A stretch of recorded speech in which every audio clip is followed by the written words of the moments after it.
Well, this is rather interesting. The Pentagon is making some rather strange and suspicious moves during a rather strange and suspicious time. As most of you may already know, I'm the type of content creator I like to try to anyway respond to as many people as I can in the comment sections of my videos. Now, lately it's getting a lot harder because these videos are really blowing up and I'm getting a lot more comments than I used to receive. But still, at the end of the day, I try to respond to everybody. And I have been noticing some rather odd and bizarre comments for quite some time. And a lot of these comments just do not seem human. Now, look, I get it. Not everybody is going to agree with me. But there are certain comments where you can tell that they are a part of a narrative. They are a part of a script, and they are going along with a certain flow. Now, this has been going on for quite some time now, but I truly started to notice this after Kate Middleton announced she had cancer. Prior to her cancer announcement, there were a lot of content creators, including myself, that were making videos on Kate Middleton's disappearance. But after she announced she had cancer on 3/22, Day of Skull and Bones, there were a lot of comments. A lot of those content creators were just flooded with comments telling us to apologize, that we should feel bad, to call her Catherine. They were all following a script. This is a channel called Minutes of Horror. After the April 8th solar eclipse, see what happened was prior to the April 8th solar eclipse, we had the government, news, and media, and the powers that be. They were releasing articles, they were releasing information telling us that we had to stock up, we had to prepare. The National Guard was going to come out during the solar eclipse. There was going to be a lot of traffic, there was going to be power outages. So it made a lot of us feel like something was going to happen during the April 8th solar eclipse. So we had a lot of content creators making videos about this.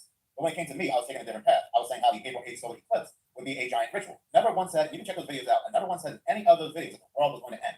I said, we're going to go ahead and continue living like normal, but this day was going to be a giant ritual. And I went out that after the solar eclipse, the April 8th solar eclipse, a lot of strange things would happen. A lot of strange sightings would happen. Well, after the April 8th solar eclipse, all of my April 8th solar eclipse videos were just flooded with comments where people were telling me to delete my channel. That I was wrong. The world did not end. I'm still here.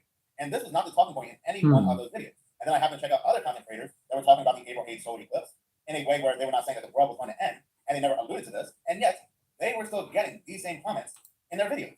So there was like a script that was released, a bot script, when it comes to Hurricane Helene, Hurricane Milton. We know that the government can control and manipulate the weather. We have known about this all the way back. This guy thinks that they can control the weather. And yet, for a lot of us content creators, we are just flooded with people telling us how the government can't control the weather. And it all seems like they are following the same script, the same talking points. There is a video I have been wanting to create for such a long time now, and that is the dead internet theory, where about 90%, if not more, of the internet is just controlled by AI. Those people were arguing with in the comment sections of these videos. What do you guys think of that? What did he say? How much of the internet is controlled by AI? What did he say? Those people were arguing with in the comment sections of these videos are just AI bots. These AI bots are just controlled by AI. Those people were arguing with where about 90%, if not more, of the internet 90% of the internet, if not more, is just controlled by AI. Those people were arguing with in the comment sections of these videos are just AI bots. These AI bots are just designed to control the narrative, to push us back, and control whatever agenda or narrative is out there. Why do you think I'm constantly called a fearmonger in the comment sections of my videos? Even though my channel is called Minutes of Horror, the little disclaimer under it is called or says fear-inducing channel, enter your own risk, and yet still to this day, I am constantly called a fearmonger by these very strange comments. I'm like, I know. This channel's all about fear. This guy is, he's a fearmonger. But I guess at the end of the day, a lot of these people that I'm telling this to, a lot of people that I'm arguing with, could be bots. I can't even use that dark elixir. See? Because I mean, I'm just so overflowed. I don't have enough to take this base, and not enough of the metals are on the outside to be able to get. So we'll keep moving. See if I can get something on the outside. There's some stuff on the outside. Go with that one. And that one. And this one.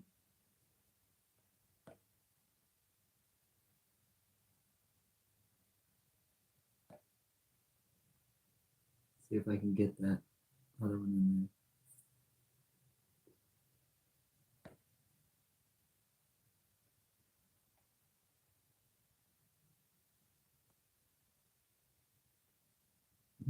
Might be able to. Nope. Doesn't look like it.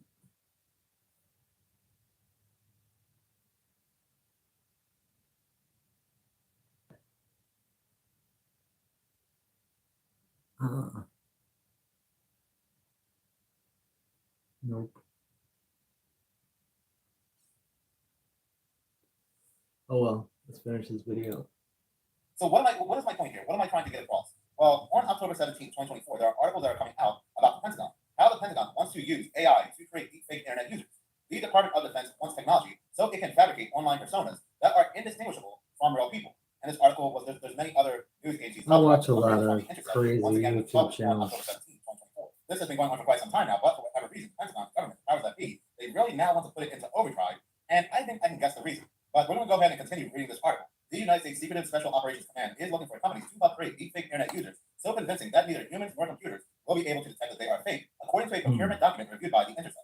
The plan mentioned in a new 76-page wish list by the Department of Defense's Joint Special Operations Command, or JSOC, outlines advanced technologies desired for countries' most elite clandestine military efforts. Special operations forces are interested in advanced technologies that can generate convincing online personas for use on social media platforms, social networking sites, and other online content entry reads. So this is interesting because we are now in a time where we are constantly talking about UFOs, aliens. We had the Pentagon talking about how there was drones, what they consider UFOs, but they can't identify them, hovering over military Air Force bases. We are now in a time where, again, UFOs and aliens are more discussed than ever by the United States government. Between 2023 and 2024, we have heard more about UFOs and aliens than any other time in human history from the government. Prior to 2023, I've said this in every one of my UFO and alien videos.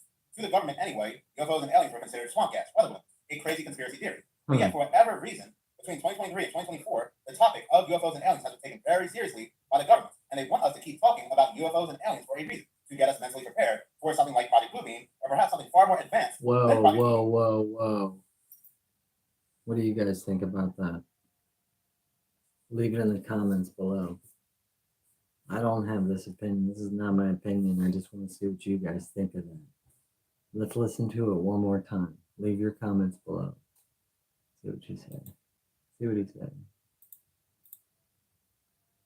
The topic of UFOs and aliens has been taken very seriously by the government, and they want us to keep talking about UFOs and aliens for a reason, to get us mentally prepared for something like Project Bluebeam, or perhaps something far more advanced than Project Bluebeam.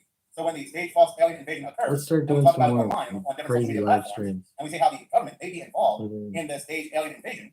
We have these AI bots that were created to push back this talking point. Continuing to read from the article, it says the document specifies that JSOC wants the ability to create user profiles that appear to be a unique individual that is recognizable as human, but does not exist in the real world, with each featuring multiple expressions and government identification quality photos. This is trouble. This is big time trouble for anybody that talks outside the quote-unquote official narrative. But continuing to read from the article, it says, in addition to still images of fake people, the document notes that these solutions should include facial and background imagery, facial and background video, and audio layers, and JSOC hopes to be able to generate selfie video from these fabricated humans. These videos will feature more than fake people. Each deepfake selfie will come with a matching fake background to create a virtual environment undetectable by social media algorithms. This is bad. This is so bad. You already know the documents coming out where they are now allowing the military to fire upon United States civilians on United States soil. But now they are going above and beyond to control the narrative for any narrative for any agenda, more so than they are already doing. This is crazy. Now, I'm just going to go ahead and go to the end of the article because most of the article covers different examples where the government has used AI before. But read this part of the article where it says there are no legitimate use cases besides deception. The offensive use of this technology by the United States, but not just the United States, any government really, would naturally spur its proliferation and normalize it as a tool for all governments. What's notable about this technology is that it is purely of a deceptive nature, said Heidi Kalaf, chief AI scientist at the AI Now Institute.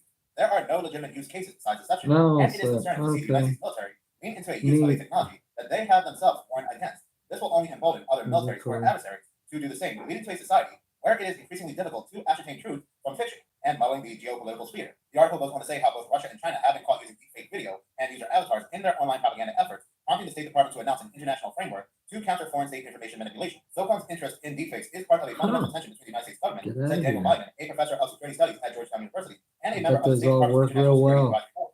Much of the United States government has a strong interest in the public believing that the government consistently puts out truthful to the best of knowledge information and is not deliberately deceiving people. He explained while other branches are tasked with deception, so their UFOs and aliens are more discussed than ever by the United States government.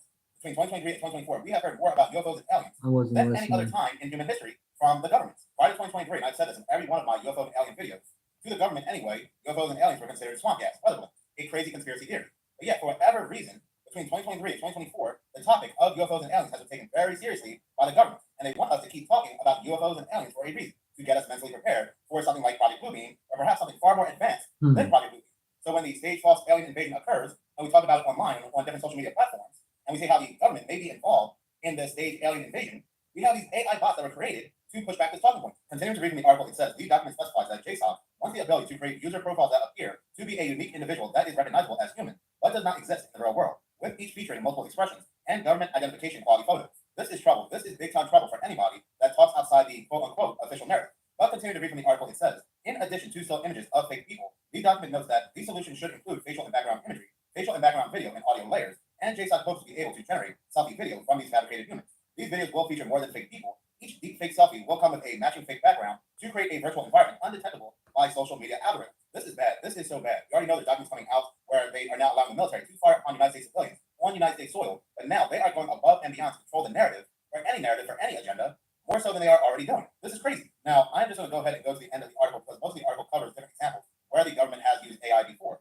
But read this part of the article where it says there are no legitimate use cases besides deception. The offensive use of this technology by the United States, but not just the United States, any government really, would naturally spur its proliferation and normalize it as a tool for all governments. What's notable about this technology is that it is purely of a deceptive nature, said Heidi Kalaf, chief AI scientist at the AI Now Institute.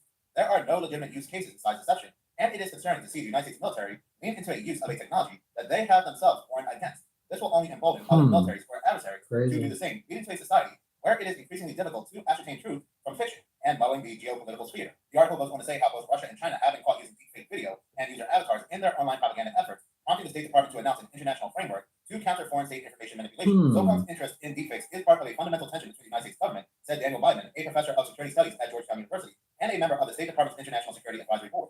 Much of the United States government has a strong interest in the public believing that the government consistently puts out truthful, to the best of knowledge, information and is not deliberately deceiving people. He explained while other branches are tasked with deception, so there is a legitimate concern that the United States will be seen as hypocritical. Now, I'm sorry, Daniel Biden, but I'm a person that believes that the government, the United States government, has been using AI for quite some time. For quite some time now.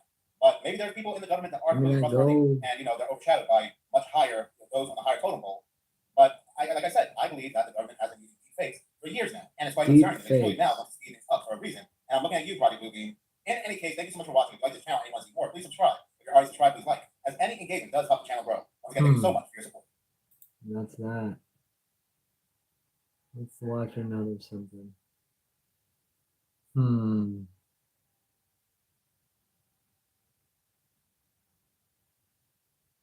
This is Jason A.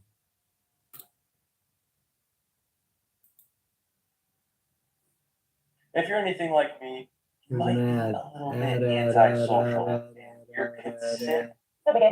Enough is enough. More than 36 years of slavery to a sick ideology. And the rest of the world has legitimized them as a resistant movement and have been saying since the beginning of the war, this is not resistance. Palestine is non-existential. The world needs to understand that Palestine was never a country. It has never been occupied. This lie must come to an end. What sort of actions result in the greater good in Israel? I mean, obviously, you cannot have people who, if they want to everyone in Israel, you got to stop that. There's no way. Those people either need to be, I think, killed or incarcerated, or they will simply try to kill more Israelis. This is what it amounts to, obviously. Anybody killed Americans speak of it. But generally, like Israel is referred to as a little Satan in America. We have a big Satan.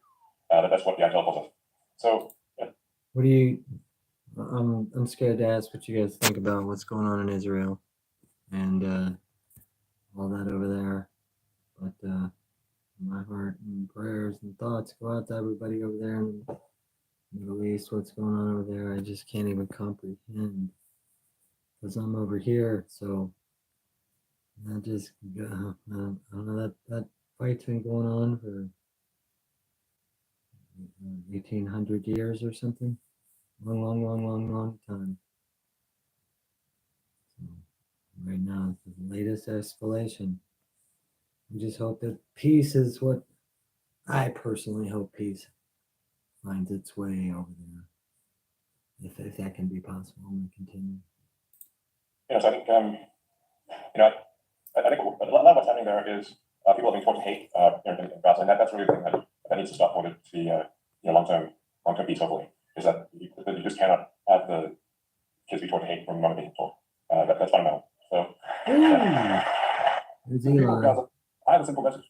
This war can end tomorrow. It can end if Hamas lays down its arms and returns to hostage. Followed by this. Oh, the reason everything sounds like it's going so fast is because I watch everything in 1.75. Because I just can't sit there and just wait for people to linger in their words. It's got to be like this. I'm just one of those people. Just come on, just spit it out type of people. It gives me the ability to turn everything into a spit it out type of a video when I'm watching. I love it. Thank you, YouTube, for speed. I can just speed videos up. Thank you. Appreciate you. Does sound like everything's in fast forward a little bit, but that's my brain. It's always in fast forward. Guarantee the safety of all those who return hostages. But to those who would harm our hostages, I have another message. Israel will hunt you down and bring you to justice. And after today, after this year, find me someone who doesn't believe him. You won't.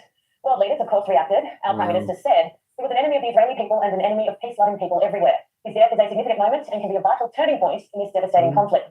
We are going to have a problem in the Middle East. Today is not a day to celebrate. And I saw the presidential nominee, Kamala, saying regarding that this is over. It's not over. She's trying to win the vote, and we are trying to win the war. It's the responsibility of every free person in the world to put an end for this Islamic Republic that has been funding Hamas, Hezbollah, Houthis by the American taxpayer money. It's insanity. In the past year, American Special Operations and intelligence personnel have worked closely with their Israeli counterparts to locate and track Sinwar and other Hamas leaders. And I commend their work. And I will say, to any terrorist who kills Americans, threatens the American people, or threatens our troops or our interests, note this, we will always bring you to justice.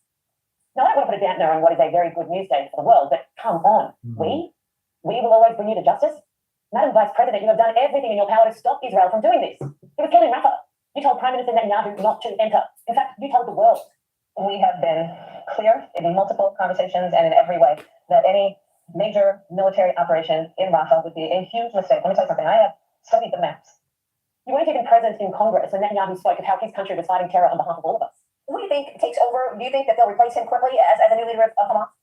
Unfortunately, this usually is a whack-a-mole kind of situation. It's what we've lived with in the post-9/11 environment and several other areas. Unfortunately, they've worked very long and hard in recruitment training. I hope that the Israeli operations have degraded them somewhat, but hopefully they also learn that if you act in this way, justice will be served at some point, whether it's by Israel, the United States, or the free world generally. Eventually, they have to take that lesson to heart. But really, we've got to go back to a different infrastructure in the Middle East, and I think that's hopefully what November 5th leads to. What do you mean?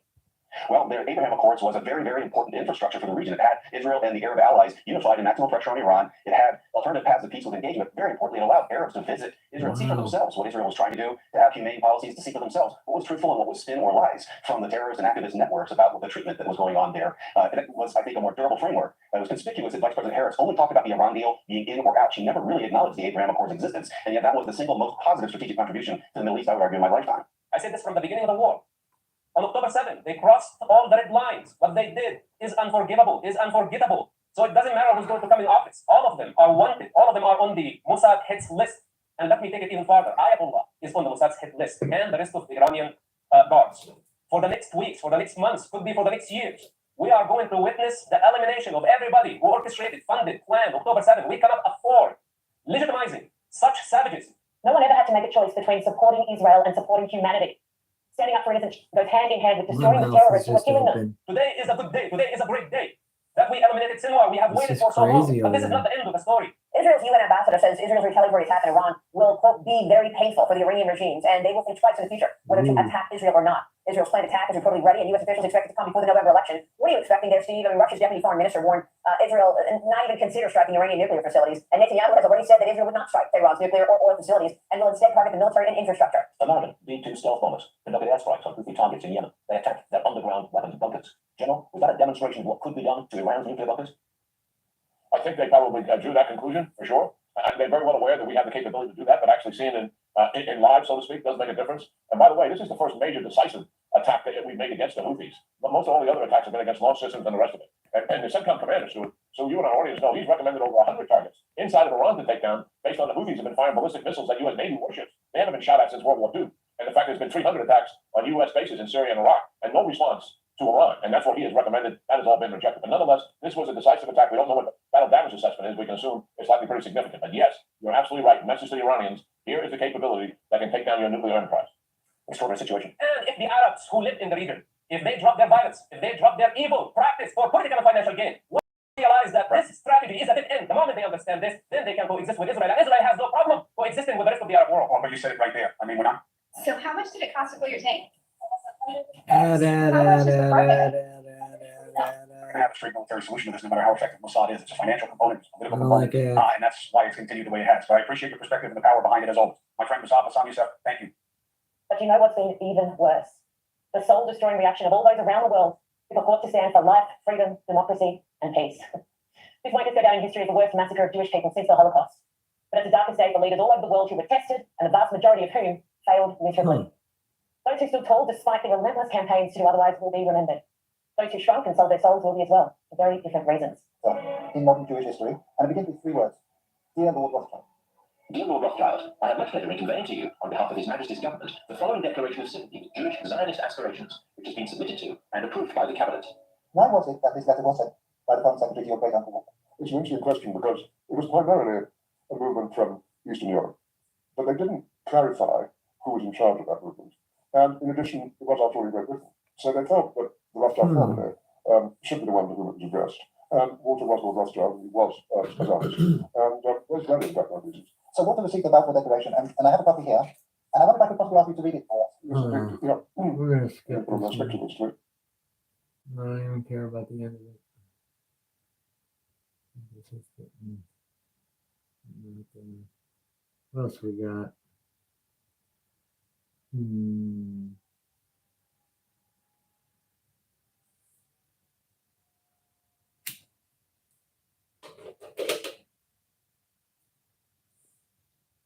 Let's see. Nope. Wish I could play music, but I get a copyright strike. Something. I mean, I could play something.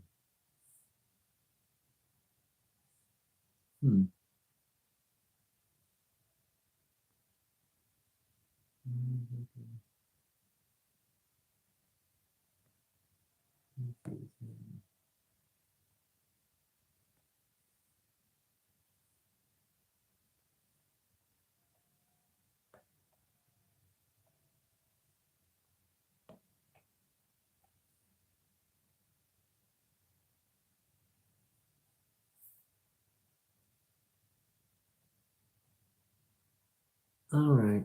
Let me see what else we got. How about we watch the science of? Yeah, this would be Hey, cool. thanks for checking out another This compilation. is People say they keep this is a channel called the Y Files, and it's a compilation. I mean, we could watch something else. I don't know. Just have something in the background instead of me just playing the game, and then you guys have no sound at all. What the hell?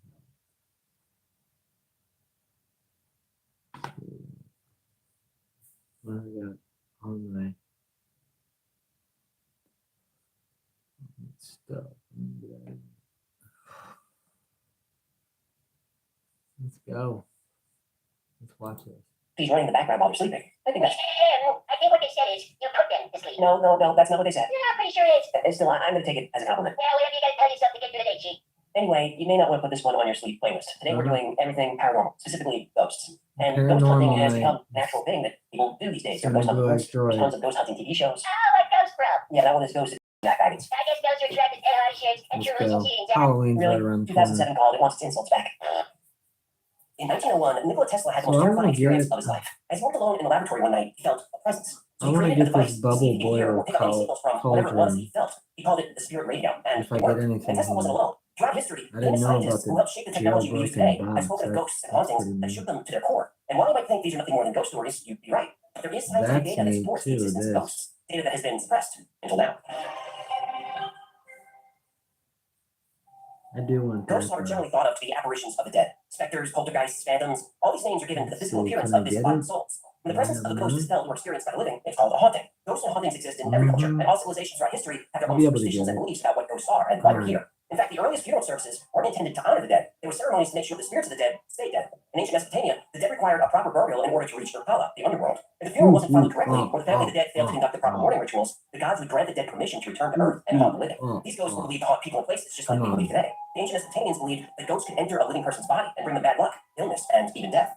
Almost everyone, regardless of faith or culture, has at least one creepy ghost story, something that happened to them or someone they know that involves ghosts. No, oh, I got one. Of course you do. After I lost my job as a professor, me and a couple other guys started this business chasing ghosts around New York. Well, things got crazy, and ghosts were all over the place. And then this Sumerian god shows up, and they end up making sweet love to the Sigourney Weaver. And Hang then on. what? That's the plot of Ghostbusters. I know, Aykroyd stole that from me. I highly doubt that. Well, we'll see what you say after the war. Wait, what did you say about Sigourney Weaver? Oh, sure, now you're interested, huh? You'll have to wait for my memoir like everybody else. One of the first recorded hauntings was by the author and statesman Pliny the Younger in the 1st century AD. Pliny the Younger is mostly remembered for his dramatic first-hand account of Mount Vesuvius eruption in 79 AD. I should have threw a couple of those minions in. The most famous of Pliny's ghost stories is that of philosopher Athenodorus Canonites. Athenodorus was looking for somewhere to live in Athens and came upon a property that seemed incredibly affordable for its size and design. Almost too affordable. Athenodorus was told that the house was haunted, and not being one for, quote, vain terrors of imaginary noises and apparitions, Athenodorus rented the property, and everything was fine, at first. Then one night, he was doing some writing when he heard chains rattling. Then began the clanking of iron chains. However, he neither lifted up his eyes nor laid down his pen, but closed his ears while concentrating his attention. The noise increased and advanced nearer, till it seemed that the door was at last in the chamber. He looked round and saw the apparition exactly as it had been described to him. It stood before him, beckoning. Okay, side note. Athenodorus was a famous stoic. Stoicism is a philosophy of acceptance, inner peace, focus, and controlling one's emotions. Basically, Stoicism is go with the flow and don't sweat the small stuff. So a ghost shows up dragging chains and looking all corpsey, and rather than freak out, Athenodorus does the most stoic thing I've ever heard of. Without saying a word and without looking up, Athenodorus holds up a finger, indicating that he just needs a minute to finish what he's doing. But the ghost kept rattling his chains, and when Athenodorus turned around, the ghost beckoned him once again. The ghost slowly stalked along as if encumbered with its chains, and having turned into the courtyard of the house, suddenly vanished. The next day he went to the magistrates and advised them to order that spot to be dug up. There they found bones commingled and intertwined with chains, for the body had molded away by long lying in the ground, leaving them bare and corroded by the fetters. The bones were collected and buried at the public expense, and after the ghost was thus duly laid, the house was haunted no more. This story was corroborated by others who knew both Pliny the Younger and Athenodorus. This is one of the many examples of hauntings that convinced Pliny that ghosts were very much a real thing. But ghosts don't always fit the stereotype of being spirit-like apparitions that appear in the dead of night. Ghosts can also be poltergeists. Poltergeists have been investigated as far back as 856 AD, when one tormented a family in Germany. Poltergeist in German means rumbling or noisy spirit. Unlike typical ghosts, which have limited interaction with the physical world, poltergeists cause physical disturbances. This one threw stones and started fires. That's just another name for that. Oh, this was German. But how many of these hauntings we hear about are real? And what can we do to scientifically validate the concept that the dead might still be walking among us? Well, all we have to do is go on a hunt, because ghosts are surprisingly easy to find.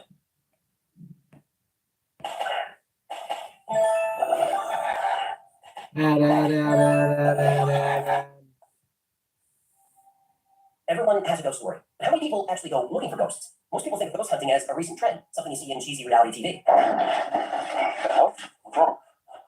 I just felt someone grab my ass, like hard, Nick. Hard, I can feel like this on my butt. The ghost bro. Or even cheesier YouTube videos. What are you doing? Is it enough volleyball? No, they're gonna catch ghosts. Oh, okay. What the shit was that? But Wow, people have been trying to actively locate spirits and contact the dead for thousands of years. this isn't cool. I don't like this. You guys can't. This is too fast for you. I don't know. I guess I could just talk. I'm not talking anymore. I'm looking for a car. Anybody else looking for a car? It's not a good market for the car people out there trying to buy cars. It actually is. I don't know. It's just not a good market for car buyers right now. Having to go through them is not fun. But what is fun is this game. For me, I've been playing it a while, and I don't know. It's keeping my interest. So I play this in Clash Royale. I don't play nothing else. I got absorbed. I should get something here. I'm kind of waiting to see if I can get one of these clan house decorations.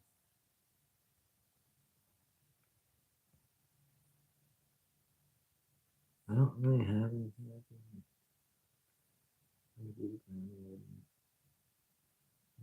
Then I'll be down for days. I wish they'd fix the timer on this. Not fix it, just lower it.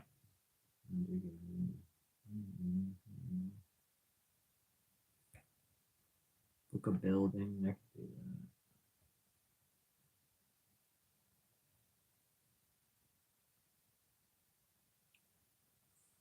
that. I should really just change that for gems. What's over here? Let's see what's going on over here. Let's clean the area up.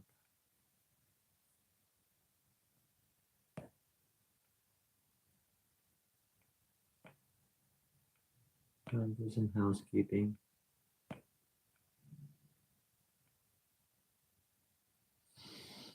This is the best place to do your games.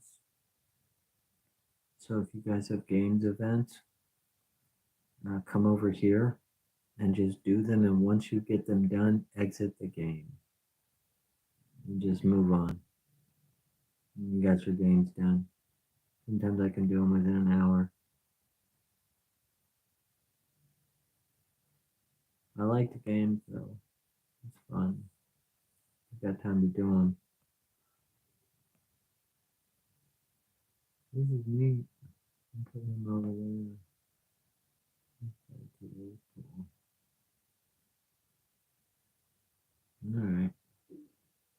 Happy Halloween.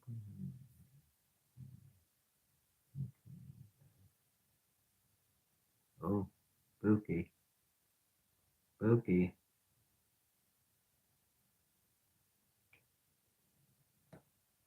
Right. I need to get another 7.41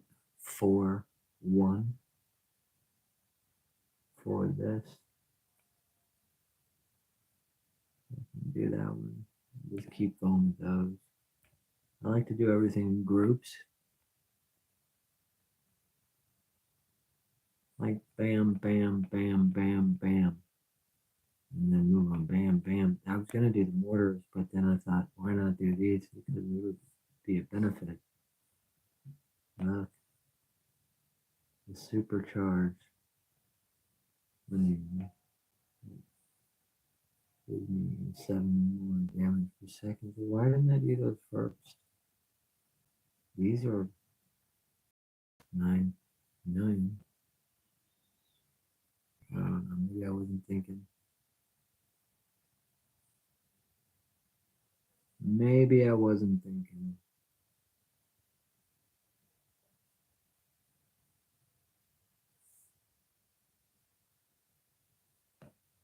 I think. Therefore, I do. Let's check something else out. Oh. I turn on the news or something. You guys want to watch the news? Just have in the background. No, maybe not. I'm watching tons of stuff over here. We just turn one of the volumes on. How about some bear attacks? Here we go. We'll do bear attacks. Wait. Viewer discretion advised. I'll just put that out there. So if you're viewer discretion advised for the next 15-20 minutes. My husband's expensive bike. So what is ClickUp? ClickUp is an all-in-one productivity software where you can manage everything in any. Thank you for watching Scary Bear Attacks. So If you like channel this called episode, please remember to hit Scary the like Bear button and leave Attacks. a comment or two, and subscribe. And click on the bell to receive notifications of whenever we release new videos. Also, please It's like remember to share. every bear attack known to man. This guy doesn't. We can get him on channels out there, and like that's all they do. This is one of them, but I like this guy. He tells a good story. Check this out. Here's 32 minutes. That's in. Remember, 1.75 speed, so it's gonna be fast. It doesn't take very long to get the videos, and you get used to it. After a while, it starts to sound like normal speed. Welcome to your social media. Welcome back to Scary Bear Attacks. Today's episode takes us to Baranof Island, southeast Alaska. Viewer The island is discretion located just west of advised. the Stickeen Ice Field, and it's a pronounced landmark, Devil's Thumb. On clear days, the entire ice field can be viewed from the peaks of Baranof Island, and weak and rugged territory can send the stomach of the most experienced outdoorsmen into knots. The elevation here isn't particularly high, running between 3,500 and 5,390 feet at the peak of Mount Benjamin in the Alexander Archipelago. The mountains here may not be all that high in elevation, but the steepness of the granite ridges is as rigorous as anywhere in the world. They jet sharply from the valley bottoms and reach their height quickly, granting mountain goats the rugged and rocky terrain they thrive in. In the valley bottoms, thick forests of Sitka spruce, western hemlock, yellow cedar, and mountain hemlock are stratified by their ideal elevation. The most prominent bushes here are blueberry bushes and thorny groves of Devil's Club. At points, these groves are so thick they're impassable and completely obscure any animals hiding there, even from only a few yards. Common animals on Baranof Island include mountain goats and Sitka black-tailed deer, and their predators are brown bears and human hunters. When the crossroads of these two apex predators intersect, they create dangerous and painful results for both parties. For the past few months, 3 friends have been planning to hunt for mountain goats on Baranof Island and have procured a professional guide to help them acquire a harvest in compliance with guidelines. Clint Adams and Matt Erickson were avid hunters and outdoorsmen. Clint's girlfriend, Melody Orozco, was not. Clint invited Melody along the hunting trip, but had some pushback from his own family and Melody's as well. Their concerns were regarding whether Melody was prepared to jump into the deep end of the hunting pool, with a remote backcountry experience being her first time hunting. Due to Clint and Matt's experience and the services of the professional hunting guide, they anticipated a routine and enjoyable hunting trip and decided to bring her along with them. The families weren't worried about the hunting group running into brown bears, as much as they were the rigors mountain goat hunting would impose on Melody. Clint had hunted in Alaska before and knew that Melody would enjoy their time together, and this may be her only chance to participate, so they all decided all 3 would venture out together on the hunting trip. By the time October 14, 2022 rolled around, the 3 friends and hunters found themselves bouncing across the bay from Sitka as a boat carried them toward Baranof Island. Upon arrival, they utilized their inflatable rafts to ferry their gear across a large lake, which would bring them near the jumping-off spot for their goat hunt. As the rain pattered the rocks around them, the party hiked for a mile and a half before pitching camp for the first evening. Concerned about the rain clouds limiting visibility, the hunters rose early on October 15th, 2022, and were relieved to see clear skies. They packed their camping gear, worked their way to the top of the ridge, and looked for a good glassing spot to search for mountain goats. The weather at this time of year is varied, with snow being deposited at times. Slippery, frozen sections of the trail forced the hunters to utilize their ice axes to assist as they climbed the trail. About 400 yards above camp, the hunters were crossing a slope transition when the guide, who we'll refer to as Bill, began to yell. Bill's words hit Clint's eardrums and invoked a rapid mental reassessment of his plan. The guide's terrified words, "Over, run." Now, Clint Adams is a big man, standing at 6 feet 6 inches tall and weighing in at about 285 pounds. As soon as the guide's words registered in his mind, he could see Bill running in his direction. Clint stared in disbelief as Bill streaked past him, with his .375 H&H bolt-action rifle still draped across his shoulders. Wow. The situation was clearly too dangerous for him to pull his rifle from his own shoulders in his own protection. His eyes were as big as dinner plates, and he was terrified of whatever was chasing him. Clint turned his head back up the hill after the guide ran past and could see a huge brown bear thundering down the trail toward him. The bear's eyes were fixed on Bill, and he completely disregarded Clint's presence along the trail. Clint's hunting rifle was strapped to his backpack, and his only weapon he had immediate access to was his ice axe, which was still in his hand. As Clint watched the bear effortlessly stride its way down the steep and slippery slope, his mind raced and reached no logical conclusion on what action to take. By the time the bear was within arm's length of Clint, he could see his eyes were still focused on Bill. He saw an opportunity to strike the bear and swung his ice axe with both hands and all of his might toward the bear's 5-pound bucket-sized head. Now, the point of the ice axe is sharp, about 8 inches in length. As the axe struck the bear, it hit right at the base of his skull and drove into the bear's neck, clean to the shaft. As the bear pursued Bill, it pulled the ice axe from Clint's hands as it raced past him. The bear seemed unfazed with the head of the axe embedded in its flesh as it pursued Bill down the trail. Within a matter of a few seconds, it had caught up to him and crumpled him with a single blow of its paws to his backpack. Now Bill and the brown bear tumbled several yards down the slope, stopping at a relatively flat spot. As Clint watched, he could see the massive brown bear stand to its full height, 8 or 9 feet above the guide, with his ice axe still protruding from its head. Bill was still wrestling with his rifle, trying to point it toward the bear and shoot it. The guide fumbled with his rifle and managed to raise it, pointing toward the bear's head, and fired a shot that resounded off the mountainside. As Clint looked on, he could see the bear's fur ripple across its body as the blast from the shot expanded, and the muzzle blast flashed even into daylight. The concussive wave generated by the high-powered hunting rifle seemed to stun the brown bear. Even though it wasn't struck by the bullet, it staggered back a few feet and seemed to re-examine its plan of attack. Standing off to the side and slightly above the attack, Erickson saw his chance to join the fray. He pulled out his .357 revolver from his chest holster and fired 3 shots in rapid succession at the bear. The brush between him and the bear prevented him from getting a clear shot, but he knew he couldn't pass on the chance to shoot the bear while it was on its hind legs. By now, Bill had scrambled to his feet just as the bear charged back toward him. He leveled his rifle at the bear from a distance of only a few feet and fired a second shot, just as Erickson fired 2 more from his pistol, as the rest of the party screamed, trying to drive the bear off. The brown bear boar seemed confused and overwhelmed with the loud gunshots coming from different places, screams, and people popping up randomly. Between the noise and confusion, he decided that bolting in the opposite direction would likely be its best choice. As it fled from the group of hunters, Clint's ice axe worked its way from being embedded at the base of its skull and tumbled to the ground, where it was recovered by Clint. With the bear having fled, the group stared at each other and checked to see if each of them was all right. After a brief discussion, they continued to the top of the ridge and glassed for mountain goats. As they glassed, they saw an even larger bear further up the mountain and decided they shouldn't press their luck any further. At this point, no one in the party had a single injury, and remaining in an area with such a high bear population may negatively affect that fact. They broke camp and made their way down the mountain and back to the lake shore at the base. They piloted their inflatable raft back across the lake and traveled back to Sitka for the night. When Sitka Melody was shaken up, the men knew that bringing her back up the mountain was out of the question. They also knew that the weather would be turning bad in a few days, which left them only the next day to hunt. Clint, Erickson, and Bill decided to return the next day for another attempt at getting a mountain. The men boated across a different lake and pitched camp above the tree line. Clint and Erickson shared a tent, but by 7:30 p.m., Erickson fell over asleep, apparently exhausted from the excitement of the prior day. Clint was still riding a wave of adrenaline and played a card game by himself. Suddenly, Erickson shot bolt upright in bed and yelled an agonized "Ah!" shaking Clint for a moment. Clint stammered out, "What's up?" Erickson mumbled, still half asleep. "It was a nightmare. I was getting charged by a brown bear," before slumping back into his sleeping bag. I could find no summary of their day of hunting for mountain goats, but did gather Clint's thoughts following the bear attack. When I heard Bernie Moreno got taken to court for gender discrimination when he was a little employee from AMSO. And then firing her when she complained as working mom, I can't skip Ohio this ad. deserves better than That's Bernie crazy. Moreno. I can't skip this ad.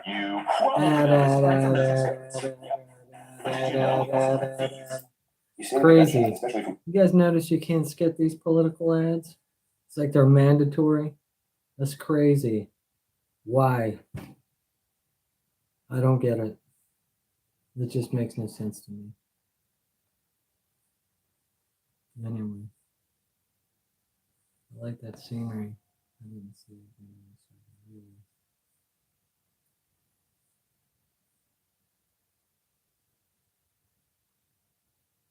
I like the green. That's pretty neat. That's awesome. I smell something.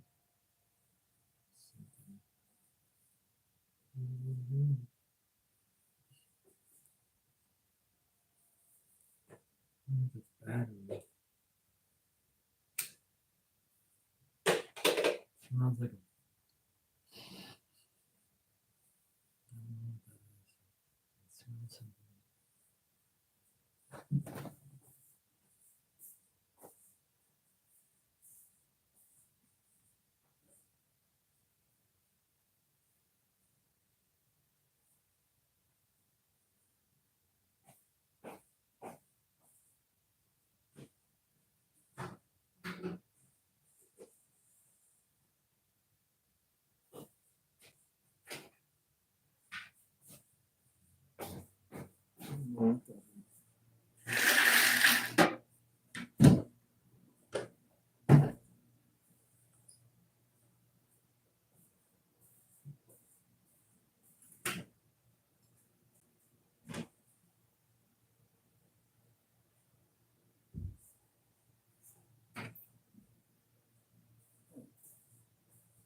This right here.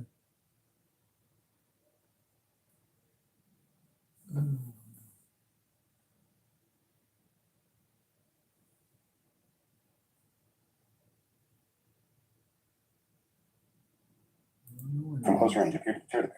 While in the brush and with only a few yards of separation, he admitted that bear spray likely would have done no good to fend off the bear. He says after watching the bear's reaction to the rifle blast, he now arms himself with a loud hairline. He's grown convinced that overwhelming the bear's sense of hearing short-circuited its desire to attack Bill. He also advises that if you decide to carry a pistol, carry at least a 10 millimeter and as large a magazine as you can get your hands on. Regarding the boar, how it fared after 2 high-powered rifle shots and 5 .357 revolver rounds were fired at, as well as an ice axe being embedded in the base of the skull. There's no mention of if the bear died or survived. There's no discussion of any attempts being made to find it and check its condition. If it were struck by Bill's second rifle shot only, then it may have survived, even with Clint's ice axe wound to its skull. But if Erickson's round struck, then its chances of survival would dramatically decrease with each round entering its flesh. Given there was no effort made to follow up on the bear's condition, we'll never know if it died or somehow survived. After reviewing the facts around this episode, I'm left with a few questions for you. Did the blast from the rifle drive the bear off, or did Erickson's .357 revolver rounds do the job? Do you think the bear could survive the wound it may have potentially suffered? Would you have gone back up that mountain to blast your mountain goats after having such a terrifying altercation with a boar ground bear? I have no doubt I would not have. I'll be glad to read and reply to your thoughts, so please post them in the comment section below, and let's talk about it. Welcome back to Scary Bear Attacks. Today's episode takes us to Admiralty Island in southeast Alaska. The island sits about 18 miles south of Juneau, the state's capital. On the island roam an estimated 1,500 brown bears, boasting the highest bear population per square mile in the state, with 1 brown bear per square mile. Even with the high population density of brown bears, injuries to humans are rare, and fatalities are even rarer. The native plaintiff called Admiralty Island, which translates into the fortress of the bear. Today's episode indicates that the plaintiff had a very valid reason to refer to the island in that manner. Admiralty Island is a rugged and remote area with elevations varying from sea level up to Eagle Peak, standing at 4,650 feet above sea level. Dense growths of western hemlock, citrus spruce, and western red cedar crowd this temperate rainforest island. It is one of those rare places where visitors can find deer, salmon, and bald eagles, and view whales scouting, including many from the island's only permanent settlement, the town of Angry. Echo Range Creek Mine is one of the world's largest silver-producing mines, and also yields productive amounts of zinc, lead, and gold. It is an underground cut and fill operation, which means a layer of ore body is mined, and target ore is removed from it. Afterward, the mined ore is placed back in the hole to support layers above, while the next layer is mined. This process repeats as the hole proceeds deeper into the mine area. At Greens Creek, Hecla practices green mining policies, which focus on restoration of environmental conditions to similar conditions as before the mine started. After graduating from high school in Hollis, Oklahoma, 18-year-old Anthony David Montoya had headed up to Admiralty Island after receiving and accepting a job offer from Coeur d'Alene, Idaho-based Timberline Drilling Company. Anthony would be helping collect core samples at Greens Creek Mine and would be working on a remote work site only accessible by helicopter. Anthony was a lively and energetic young man who always presented a smile. He was a romance who was protected by his larger teammates whenever he managed to get some cleanup against the football team. They affectionately nicknamed Anthony Sharp, because he was such a small guy. He was known for masking his struggles by joking and making his friends laugh with his antics. His mother had passed away in the fire June, and Anthony had dealt with hardship after hardship in his young life and made sure he would know by living it. He worked as a ranch hand and had an auction house back in Hollis, where he was known for his work ethic. His 19th birthday was coming up on October 8th. The mining company had a long history of safety, and all employees received bear safety training, which educated them on bear behavior. The mine hadn't had a single bear-related injury since operations began in 1989. There's been this trend lately where so-called health experts claim collagen can make you feel like you're aging backwards. Take this collagen supplement, they say, and your skin will look smoother, your joints will feel better, you'll feel stronger and younger. Topics like food and trash storage, bear behavior, and training on bear spray are emphasized in the safety. Man, I don't like these ads. It's just everywhere. I'm not paying for premium. Just after meeting him on Monday, October 1st, 2018, Montoya was working with a group of coworkers and reported that he needed to go to a water site to show distance away. He departed from the work site, and the others continued performing their duties, expecting Anthony to return in a few minutes after checking. My channel gets big enough. Already had a few frightening runs with ground I'll pay for premium. But he relayed one such run into his friend Avi Manning on a phone call home. Anthony stated that he was not at the site when he ran into a bear. till then, The bear was the distance between it and Anthony to the point where Anthony decided he needed to run. This isn't a prescribed reaction to a bear confrontation, but given his youth and athleticism, and after a live walk, Anthony fled through the bush, making it back to the site in safety with the bear in hot pursuit. At some point along the way, the bear gave up on his pursuit, allowing him to escape. This and other altercations with bears had Anthony rethinking his decision to work at the mine. Although his heart was huge, the danger the bears brought to the work site, and Anthony thinking of finding employment in a safe environment, and soon. His underdog attitude and dedication to improving his difficult lot in life had been tested by the danger of working in such close proximity to ground bears. After Anthony's prolonged absence, his coworkers went to look for him. They arrived at the pump location, and about 35 yards away, you could see 3 large brown bears standing on Anthony's course. The workers approached right covered by the loud noise of the water, and recognized Anthony's approach as well. One of the workers, who was unnamed, shot all 3 bears before authorities could arrive. After dispatching the 3 brown bears, his coworkers approached his corpse and could see that the bears had fed on his body. He was very dead, and they could do nothing to save their friend, given the devastation to his body run by 3 bears. After discovering Anthony's remains, mine personnel secured the area to preserve forensic evidence. They cooperated with federal and state authorities as the evidence was examined to Anthony's death and the circumstances around it could be fully understood. His body was retrieved and taken to the Alaska State Medical these Center. bears are nuts. Foreign Can you imagine what settlers had to deal with? We still are dealing with them. Specific injuries were not indicated in any source I could find. I'll take you to get coffee with me. Okay. We're getting coffee. Yeah. Bear attacks. Crazy. What do I want? I'll go 8. Make it bold. Okay. Let's keep going. Keep pushing. I don't even really care about winter right now. Just want these medals. There we are. Mash up medals.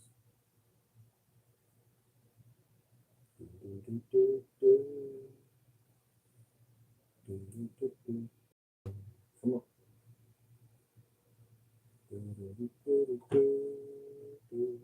Come on.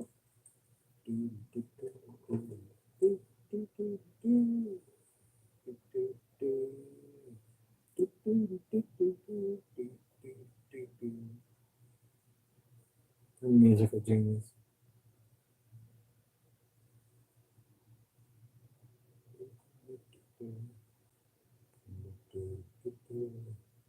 Maybe a little bit of elixir. How about it? How about it?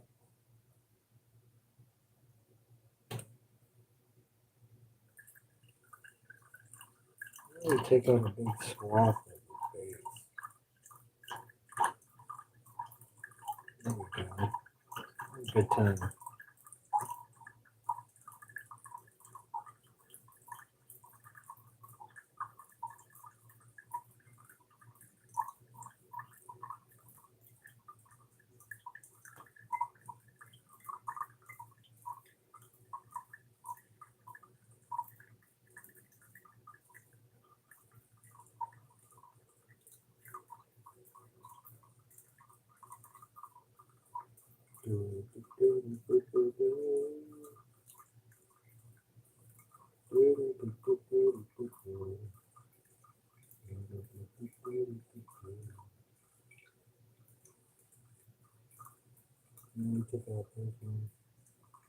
Got him.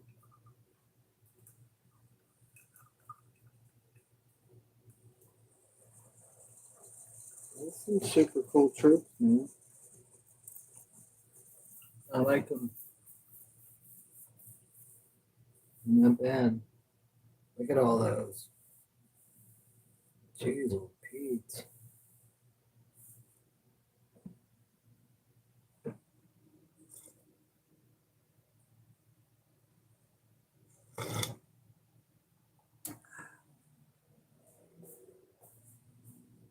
Wow.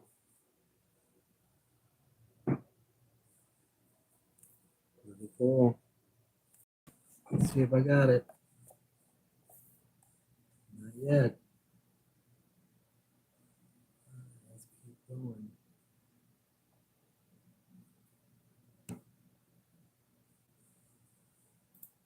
The short time frame tells us that his injuries were likely substantial. In many cases in which a bear attack victim dies within a 20-minute time frame or less, it is frequently due to substantial injury to the neck or the head. Although HEPA has done everything possible to avoid such tragedy, they broaden bear awareness and safety programs for their contractors and employees following those death. Many corporations in the mining industry are known for disregard for environmental and employee safety, but after reviewing their company report for 2018, I have to admit I'm impressed with their initiatives. I've linked to this report for your review in the video article below this episode. After reviewing the facts surrounding this episode, I'm left with a few questions for you. Will the construction of security fencing around work areas prevent further bear incidents for mine workers? Is it realistic to expect bears to avoid human conflicts with mineral extraction efforts in their habitat? Does a primitive and remote area that bears thrive in require human industry to yield to them, or is there a compromise that can be reached? I'll gladly read and respond to your thoughts, so please post them in the comment section below, and let's talk about it. Welcome back to Scary Bear Attacks. Today's episode takes us to the Gallatin National Forest, just a few miles northwest of Yellowstone National Park in Montana. This national forest abuts the park, and the peaks here rise to over 10,000 feet in elevation. Before I was born, how did I get inside mommy's tummy? Daddy's a little busy right now, sweetie. Remember the pipe peppers? I'm asking our renter's insurance to pay for In the valleys, pine, fir, and spruce trees form dark timber in which elk, mule deer, and moose meander. There's a murderous row of predators here, which include black bears, bobcats, coyotes, cougars, wolves, and the fiercest of them all, grizzly bears. The In the months leading up to the fall of 1992, 39-year-old Mark Matheny and his 49-year-old hunting partner, Dr. Fred Bonson, had planned an archery hunt for elk and deer together. Mark was a general contractor by trade and lived in Gallatin Beach, just a few miles south of Bozeman. He had a lengthy list of famous people as his customers. Dr. Bonson was a medical doctor from Bozeman, Montana. In the months leading up to archery season, Bonson had been researching the use of pepper spray as a repellent to bears and how it may prevent an attack. He purchased a can of pepper spray called Karate McCann and was planning on bringing it along with him as he hunted this fall. He even made himself a leather holster to carry the spray along with him as he hunted. Mark thought the doctor's idea was a good one and planned to purchase his own canister for himself. But during the bustle of business in life, he forgot to buy it by the time archery season rolled around. This season, his complacency would come back to bite in a very literal sense. Mark was a traditional bow hunter, meaning that he preferred to use archery equipment not like bows used centuries ago. Long bows are slightly bent shafts of Pacific yew or another wood that springs back to original form once the tension on the limbs is released. The ends of the bows are connected with a string of catgut, which resists the stress placed on the limbs of the bow by stretching just enough to shoot the arrow from the center. In the morning of September 25th, Mark and Dr. Bonson were gathering their archery equipment before hiking up the hill to hunt. They were looking over the thin layer of snow that had fallen overnight and eager for the day's adventure. After hiking up to a promising patch of timber, they successfully bagged a nice 4-point mule deer buck. Following getting the deer, they said a quick prayer of gratitude. Before departing, they suspended the buck's carcass from a tree to cool out for the night, planning to return to the carcass the next day with their children. As the day passed, they were working their way back toward camp. The warmth of the day had melted the small amount of snow that had fallen, and the damp earth made walking nearly silent. Mark was about 80 feet ahead of the rest of the archery hunters and crested a small rise in the trail when 2 flashes of movement in the timber to his left caught his eye.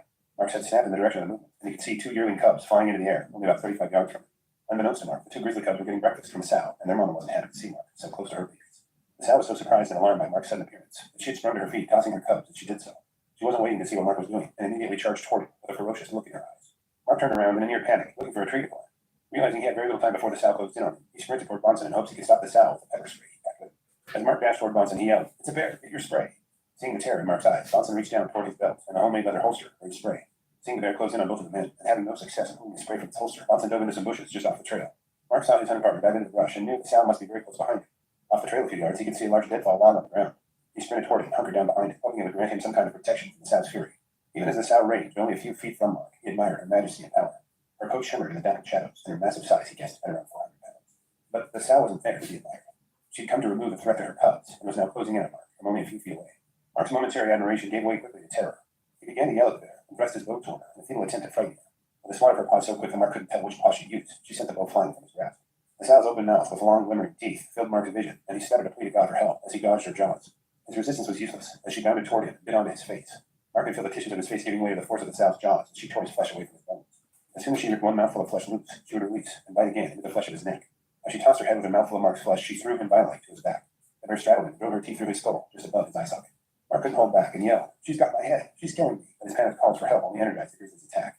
I've heard it said that once a person comes to grips with the fact that they're about to die, a peace comes over them. This is the only explanation I could think of that would allow Mark to feign death and go limp. As he felt the sow's jaws cracking his skull, his mind drifted off, and he was overwhelmed with how much he would miss his wife and kids. He knew his life was about to come full circle, and that eternal glory he'd hoped for would soon be before him. As when Bonson charged back into the fray, he finally pulled his pepper spray out of the leather holster and ran, screaming, toward the bear as it attacked Mark. Like 2 ancient warriors meeting in the pitched heat of battle, the sow released her grip on Mark and spun toward Bonson. Just as the sow approached Bonson, he released a short blast from the pepper spray canister right into the sow's face. The pepper spray filled her eyes and nostrils, and the sow swatted him from the side, spilling him on the forest floor. Mark was certain that his hunting partner was now suffering a similar fate that he had. He tried to crawl, to the angry sow as he could. As soon as she noticed him moving, the sow spun back in Mark's direction and bounded toward him once again. Mark knew that it was futile to run from such an athletic and powerful animal. She had caught him previously in very little time, just a moment before, and that was prior to his injuries. He lifted his hands above his head, hoping to protect his head and neck from further damage, as she once again left the climb. Using her enormous mass, she crushed him to the ground. Mark's arms were outstretched in an attempt to fend off her jaws, so she bit onto his forearm and tossed her head violently back and forth. The overwhelming stench of rotting elk meat filled Mark's nostrils as it wafted off of her as she shook him about. In a premonition of the death he was about to experience, Mark realized she had an elk carcass cached nearby and been feeding her just before he had surprised her. Once again, Mark went limp and feigned death. The sow's attack slowed, and she stopped tearing and biting. Now believing her charge to protect her cubs was only partially complete, she focused her rage back on Dr. Bonson. Now standing up only about 10 feet from him, Bonson released the full contents of his 4-ounce pepper spray canister into the sow's mouth, nose, and eyes. The effects were immediate this time, as the sow started retching and gasping. The pepper spray took the will to fight from her, and she bounded off into the timber, followed by her 2 cubs. Bonson dashed to Mark's side and asked him, "Are you all right?" His medical background came into good use as he assessed Mark's injuries. Whether it was optimism or reluctance to acknowledge the seriousness of Mark's injuries, Bonson soothed Mark by telling him he would survive. He said, touching Mark's cheek with a pressure bandage. He triaged as many of Mark's wounds as he reasonably could before helping him back to his feet. The hunters knew that getting back to medical treatment was vital, so they made their way down the trail toward their vehicle. As a gash on his scalp trickled blood into Mark's eyes, he began to have trouble seeing. The trail was blurry, and every dark tree looked like a grizzly standing on his hind legs, getting ready to attack. He was nearly overcome with dizziness and fought to stay conscious as they walked. He was certain the sow had shattered his arm, as the pain from it was more unbearable than the pain from his other injuries. The walk back to the jeep only took about 20 minutes, and as they approached, Bonson took a photograph of Mark's injuries, just for posterity's sake. As soon as Mark glanced into the rearview mirror, the full pulse of his injuries set in. Pain that had previously been dulled by adrenaline, and the unfamiliarity of the extent of his injuries was now crippling him. his head and face pounded each time his heart beat. Watson drove the Jeep as fast as he reasonably could to get Mark to the hospital in Bozeman. Once there, the doctor tended to Mark's wounds for 7 hours himself. Mark's cheek had been ripped from his cheekbone, which tore his jaw muscles and salivary glands. The sound second bite missed severing Mark's jugular vein by 1/8 of an inch, which had been in his neck.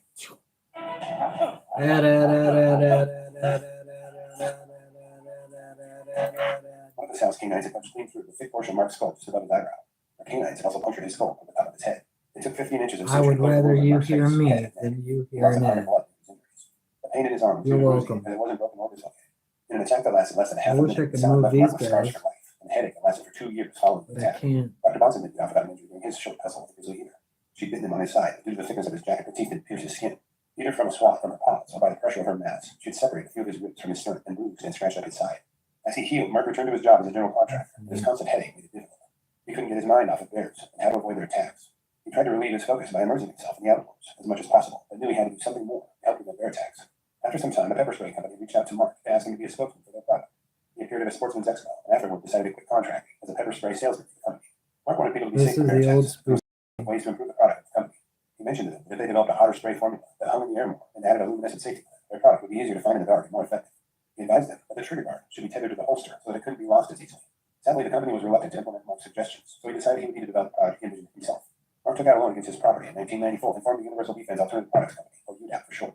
Over the coming months, he developed, marketed, and sold a pepper spray product specifically designed to aid in the prevention of bear attacks. Mark chose to use the photograph that Bonson had taken of him immediately following his attack in the marketing of his product. The picture is now one of the most iconic and famous bear attack photos of all time. I've linked to UDAP's site below so you can view it for yourself, as I cannot use it in this video due to being copyrighted material. Visit UDAP's bear sprays come in all sorts of makes and models. They reportedly dispense a spray twice as hot as their competitors in a shorter amount of time. They've been proven effective on all bears, moose, cougars, and even wild hippies. Mark's innovative ideas led to the development of a chest holster, which allows hikers to be hands-free and puts the bear spray canister closer where it's utilized. Mark's enthusiasm to keep the public safe broadened into discussions on bear safety on television and radio shows, and presentations in schools to children. Lessons on how to interpret bear behavior and dispense bear spray are offered by UDAP as well. Mark describes his product this way: UDAP isn't but as sure as insurance I can. He believes that his driving. All right, that's that. Let's check something else out.